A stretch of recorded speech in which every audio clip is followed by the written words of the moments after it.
apóstol Pablo define lo que es un cristiano en Gálatas capítulo 2, versículo 20. He sido crucificado con Cristo, y ya no vivo yo, sino que Cristo vive en mí. Lo que ahora vivo en el cuerpo, lo vivo por la fe en el Hijo de Dios, quien me amó y dio su vida por mí. El apóstol Pablo vino a ser de Cristo Jesús por la fe y vive por la fe, vivió por la fe en el Hijo de Dios.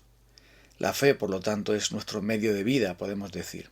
Es la manera en la que caminamos en este mundo.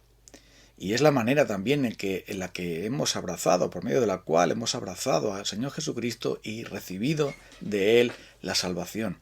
Es por medio de la fe que recibimos cada bendición. Es por medio de la fe que podemos caminar. Porque sin fe es imposible agradar a Dios. Y Cristo es el autor y consumador de la fe. La fe verdadera es un don de Dios. No la fabricamos nosotros. Cuando es nuestra, no dura.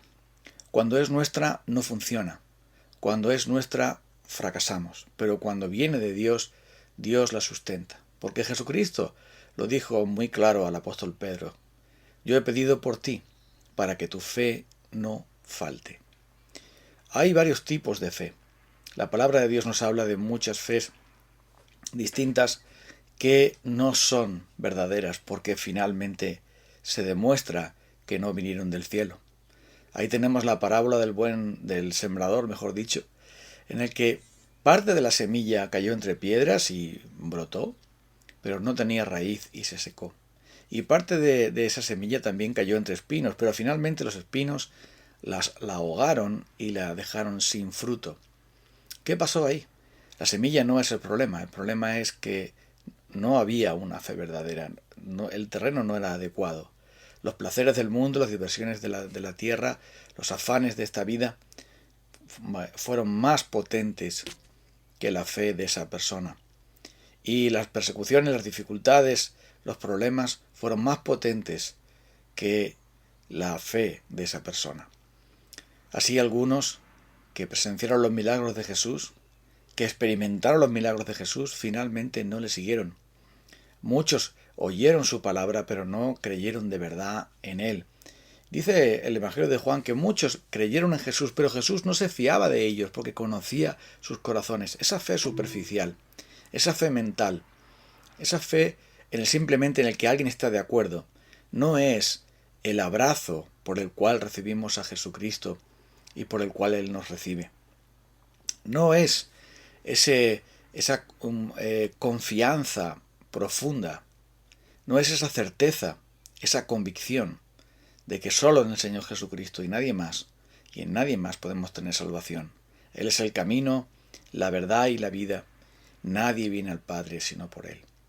Y es por esto por el que es tan importante examinarnos si estamos en la fe verdadera o no, como dice el apóstol Pablo.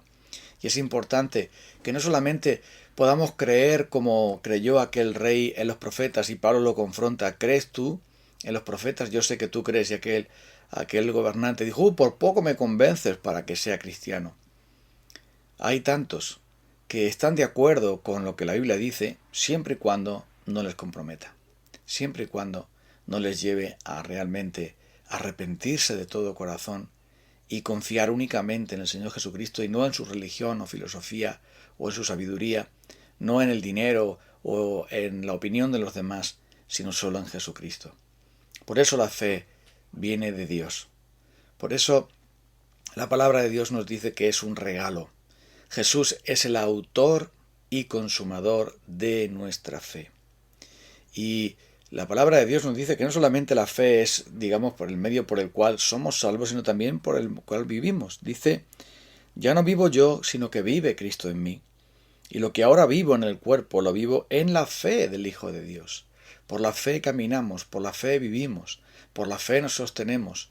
Por la fe Moisés se sostuvo en medio del gran reto de enfrentarse a Faraón y a los dioses egipcios, por decirlo de alguna manera, se sostuvo por la fe